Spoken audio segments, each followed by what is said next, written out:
¿Qué tal, mis queridos hermanos geselinos? Un gusto poder a través de este medio compartir esta reunión con ustedes. Es algo inusual, pero bueno, estamos en este tiempo tan especial de cuarentena y de pandemia que, bueno, tal vez este recurso lo tenemos que saber aprovechar. Yo les quiero agradecer por la invitación y también en nombre de mi familia y también de la Iglesia de Madariaga, saludarles en el amor de Cristo también en esta tarde. Así que también quiero compartir con ustedes esta lectura en Marcos capítulo 8, desde el verso 1 hasta el 10 inclusive. Si tienen su Biblia allí, pueden acompañarme con la lectura, que dice así: En aquellos días, como había una gran multitud y no tenían qué comer, Jesús llamó a sus discípulos y les dijo: Tengo compasión de la gente, porque ya hace 3 días que están conmigo y no tienen qué comer. Y si los enviare en ayunas a sus casas, se desmayarán en el camino, pues algunos de ellos han venido de lejos. Sus discípulos le respondieron: ¿De dónde podrá alguien saciar de pan a estos aquí en el desierto? Él les preguntó: ¿Cuántos panes tenéis? Ellos dijeron: 7. Entonces mandó a la multitud que se recostase en tierra, y tomando los 7 panes, habiendo dado gracias, los partió y dio a sus discípulos para que los pusiesen delante. Y los pusieron delante de la multitud. Tenían también unos pocos pececillos, y los bendijo, y mandó que también los pusiesen delante. Y comieron, y se saciaron, y recogieron de los pedazos que había sobrado 7 canastas. Eran los que comieron como 4.000, y los despidió. Y luego, entrando en la barca con sus discípulos, vino a la región de Dalmanuta. Muy bien, después de haber leído allí en Marcos, hay algunas consideraciones que quiero hacer y compartir con ustedes. Nori también está conmigo acá y ella va a leer algunos textos que van a ser de apoyo a esto que quiero compartir en esta noche con ustedes, en esta tardecita noche. Lo primero que tengo que decir es que, bueno, el Señor Jesús allí en ese lugar donde estaban, hacía 3 días que están seguramente el Señor enseñándoles acerca del reino de los cielos y compartiendo esa palabra que Él vino a traer, no solo a ellos, sino también a nosotros. Así que el Señor los mira allí, y era mucha gente, evidentemente, y dice: bueno, esta gente tiene que regresar a su casa. Pero una de las palabras que a mí me llega mucho es cuando dice que Él tiene compasión. Y yo busqué en el diccionario la palabra compasión, y se trata de benignidad, bondad, misericordia, piedad. Tiene todo ese tipo de acepciones la palabra compasión, que no es lástima, ¿no? Y el Señor en esta compasión que ve la necesidad de esta gente, que no es solamente Él velaba por lo espiritual, que era lo fundamental y es la misión que Él vino a cumplir aquí en la tierra, también veló por aquello que era su necesidad física, en este caso el alimento. Y Él dice: yo no quiero mandarlos así a sus casas, porque muchos han venido de lejos y se van a desmayar, ¿no? Contemplando esa necesidad diaria que cada ser humano tenemos, ¿no? En la alimentación, en lo básico también, ¿no? Y el Señor, que es un Señor compasivo, se ocupa hasta el último detalle. Es tremendo, y es muy lindo poder reconocer eso de parte de nuestro Señor. Y hay 3 textos que ahora Nori va a leer. Uno está en Isaías capítulo 30 y verso 18. Buenas noches. Dice así: pero el Señor los espera para tener compasión de ustedes. Él está ansioso por mostrarles su amor, porque el Señor es un Dios de justicia. Dichosos todos los que esperan en Él. Es un Dios de amor, dice. Este Dios de amor, que su mirada está puesta sobre sus hijos y está puesta sobre la humanidad toda, donde el Señor tiene compasión de sus criaturas y de sus hijos en particular también, ¿no? Pero hay algo más profundo que el Señor vino a hacer aquí a la tierra, y tomó ese lugar por compasión a los suyos y aquellos que iban a creer también, porque dice que tenemos un sumo sacerdote que puede compadecernos de nuestras debilidades, y ahora Nori va a compartir este texto que dice en Hebreos 4:15.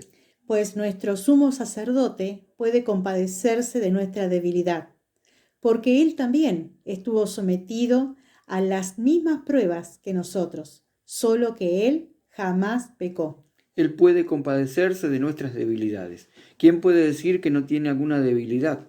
El Señor es el único que puede compadecerse y ponerse en nuestro lugar, porque hoy una palabra que se usa es la palabra empatía. Bueno, el Señor se pone en nuestro lugar, porque Él pasó por allí antes, y porque Él se puede poner en nuestro lugar, porque Él vivió diferentes situaciones y Él puede comprendernos, ¿no? Y así también Él dice que es nuestro sumo sacerdote. Dice que Él fue probado en todo, y la diferencia sustancial es que Él no pecó, no se dio ante la tentación. Por eso es que Él puede realmente saber qué es lo que sentimos, y Él no fracasó en su misión. Y el último texto es Salmo 145, versos 8 y 9. El Señor es tierno y compasivo, es paciente y todo amor. El Señor es bueno para con todos y con ternura cuida de sus obras. Mirá qué lindo que dice esto, ¿no? Que el Señor es tierno y compasivo. Ese es nuestro Señor Jesús, aquel que un día vino a la tierra, que tuvo compasión de esa gente, pero que también extiende esa compasión hacia vos, hacia mí, ¿no? Hacia tu familia, hacia aquellos que nos rodean.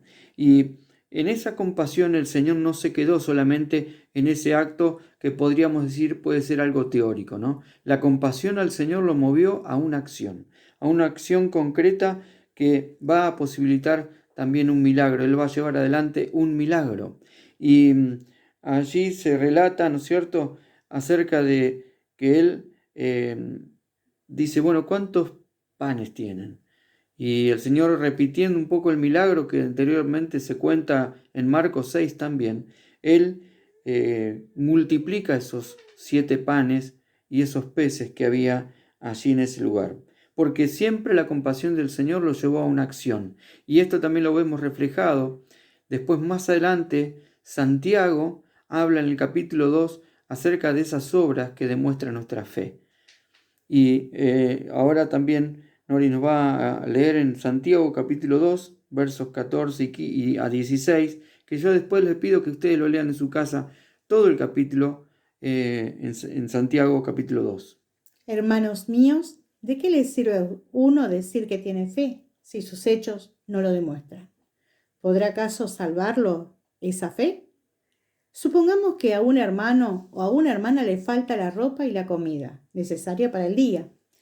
Si uno de ustedes les dice que les vaya bien, abríguense y coman todo lo que quieran, pero no les da lo que su cuerpo necesita, ¿de qué les sirve? Es bien claro ahí Santiago, ¿no? Porque a veces nosotros tenemos una compasión teórica. Nosotros vemos la situación, vemos el problema, vemos todo, pero no actuamos en consecuencia. El Señor Jesús hizo al revés. Él tuvo la compasión por aquella gente, como la tiene por vos y por mí, pero en consecuencia Él obra y acciona. Y esto lo deja plasmado también Santiago allí en esta carta tan tremenda también, ¿no? El tercer punto de esto es que se tiene que producir junto con esa acción un crecimiento hacia los demás. ¿Por qué digo esto? Porque los discípulos, cuando el Señor le dice, bueno, yo no quiero mandar a esta gente así, los discípulos enseguida reaccionan y dicen, pero ¿cómo se le va a dar de comer a toda esta gente en el desierto? ¿Qué falló allí? Falló el corazón, falló la memoria, porque ellos mismos habían estado en el anterior milagro que el Señor Jesús había hecho de alimentar a más personas todavía. Quiere decir que ellos en ese momento, yo pensaba para mí, lo hablábamos también con Nora, esto que tal vez ellos tendrían que haber pensado, bueno, Señor, esto que hay que hacer acá, para vos es pan comido, porque ya lo hiciste anteriormente, ¿verdad? Cualquiera, razonando de esta manera, podría haber pensado esto, ¿no? Sin embargo, los discípulos dijeron y se hicieron la pregunta, ¿cómo vamos a hacer para darle de comer a toda esta gente en el desierto? Y yo digo, el Señor, no sé si no se habrá puesto un poco triste también, ¿no? Pero, sin embargo, ellos van a estar nuevamente presenciando otro milagro del Señor Jesús. en aquel momento, ¿no? El Señor multiplica los panes, ¿no? Y uno piensa en la causa. Bueno, allí hay algunos textos que también hablan de lo que pasaba en la vida de ellos y también a veces en nuestra vida, ¿no? Hay un texto que era el Salmo 119. Salmo 119, 34. Dame entendimiento para guardar tu enseñanza. Quiero obedecerla de todo corazón. El entendimiento. No entendían, y a veces nosotros tampoco entendemos. Hay un texto que es muy fuerte en Efesios 4, 18, ¿no? Y tenemos que tener en cuenta que Jesús después, más adelante, si ustedes siguen leyendo el relato de Marcos 8, él, después que se va de esa región, en un bote, en un barquito, llega a otro lugar donde tiene una charla con los fariseos, que más que charla casi fue una discusión, tal vez podríamos decir. Cuando ellos vuelven nuevamente a embarcar, el Señor Jesús les dice, tengan cuidado de la levadura de los fariseos. Y ellos entendieron otra cosa, pensaron que el Señor les estaba hablando de que no habían llevado pan. Versículos 17 y 18 de Marcos, de capítulo 8 de Marcos, dice, y entendiéndolo Jesús les dijo, ¿qué discuten? ¿Porque no tienen pan? ¿No entienden ni comprenden? ¿Aún tienen endurecido su corazón? Teniendo ojos no ven y teniendo oídos no oyen y no recuerdan. Ahí estaba la causa. Ellos estaban hablando de algo que no era lo que el Señor Jesús les quería enseñar ahora. Y acá me da la pauta de cuando dice en el versículo 17, no entienden ustedes, el entendimiento lo tienen oscurecido, no comprenden, tienen oídos, no escuchan, tienen los ojos y no ven, no recuerdan, la memoria falló. Entonces uno dice, pero ¿cómo va a fallar la memoria de ellos? Ahora, Efesios 4:18, fíjense lo que dice. Y tienen oscurecido el entendimiento. Ellos no gozan de la vida que viene de Dios, porque son ignorantes a causa de la insensible de su corazón. Se han endurecido y se han entregado al vicio, cometiendo sin freno toda clase de cosas impuras. Pero ustedes no conocieron a Cristo para vivir así, pues ciertamente oyeron el mensaje acerca de Él y aprendieron a vivir como Él lo quiere, según la verdad que está en Jesús. Por eso, deben ustedes renunciar a su antigua manera de vivir y despojarse de lo que antes era, ya que todo eso se ha corrompido a causa de los deseos engañosos. Deben renovarse espiritualmente en su manera de juzgar y revestirse de la nueva naturaleza, creada a imagen de Dios y que se distingue por una vida recta y pura, basada en la verdad. Gracias, Nori. Ahí está hablando de un antes y un después. Está hablando cuando el entendimiento está entenebrecido de una persona que no conoce al Señor, que no le tiene todavía, no le ha recibido en su corazón. Pero temo que a veces, aún conociendo al Señor, y yo entiendo que hay un proceso, Señor, de crecimiento que el Señor nos quiere llevar, muchas veces tenemos nuestros oídos cerrados, nuestros ojos cerrados, y a veces no queremos abrirlos. Y el Señor muchas veces nos tiene que hacer pasar o llevarnos tal vez a un lugar donde ya estuvimos a través de una situación, de una prueba, de una dificultad, de una enfermedad, para que veamos su poder. ¿Por qué pasó este segundo milagro en Marcos 8, que prácticamente es muy parecido o igual al de Marcos 6, que era de la alimentación de los 5.000, ¿no? Y ellos ahora tal vez hasta ahí no habían crecido para decir, bueno, Señor, ya lo hiciste una vez, ahora lo podés volver a repetir. Entonces uno dice, juzga a los discípulos, pero nosotros a veces también somos así, ¿no? Y el Señor tal vez nos tiene que llevar a una situación para que recordemos, primero, de dónde nos sacó el Señor, el milagro que hizo anteriormente, que nos rescató de ciertas situaciones, de enfermedades, de peligros, de muerte, de momentos de escasez o de lo que sea. Por eso tiene que haber un crecimiento. Y ellos, ¿no es cierto?, estaban en un proceso también de crecimiento, ¿no? Ahora, qué bueno es ver también que el Señor nos tiene paciencia, que el Señor también nos tiene compasión, que acciona en nuestra propia vida y nos lleva a ciertos lugares, pero para hacernos crecer. No es que es malo el Señor y nos hace repetir las mismas cosas, sino que Él quiere nuestro crecimiento, ¿no?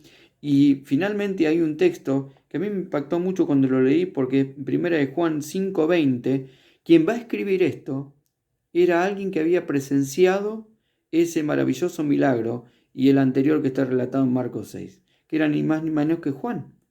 Santiago, cuando leímos el texto de Santiago, también había estado en ese lugar.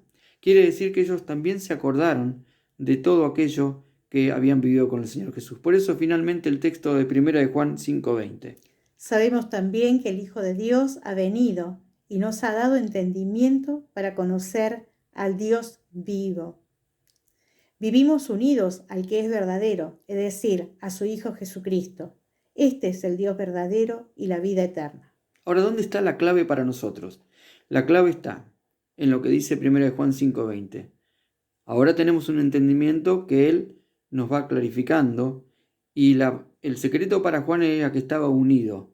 Una cosa que está unida está en íntima relación, está pegado, está unido, está junto, está ahí.